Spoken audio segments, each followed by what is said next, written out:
8টি কারণে গড়ের অভাব দূর হয় না। এই 8টি ভুল আমরা সবাই করে থাকি। প্রত্যেক মানুষের গড়ে দেখা যায় অভাব অনটন কোনো না কোনো কারণে লেগেই থাকে। কারো কম, কারো বেশি, কারো সবসময় লেগে থাকে।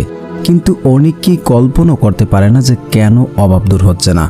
নিয়মিত কাজ করছেন, আল্লাহর ইবাদত করছেন, তারপরেও কেন ঘর থেকে যেন অভাব দূর হচ্ছে না। তো আপনারা কখনো এই 8টি ভুল করবেন না। যদি আপনারা নিয়মিত এই ভুলগুলো করতেই থাকেন তাহলে ঘর থেকে আর অভাব দূর হওয়ার সম্ভাবনা একদম কম। তো প্রথম যে ভুলটি আমরা সবাই করে থাকি, এটি আসলে কমন একটি ভুল।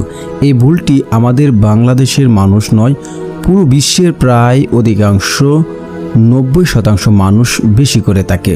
তো আমাদের বাংলাদেশের মানুষরা একটু বেশি করে থাকে, তা হচ্ছে বাথরুমে মোবাইল বা বাথরুমে বসে কথা বলা।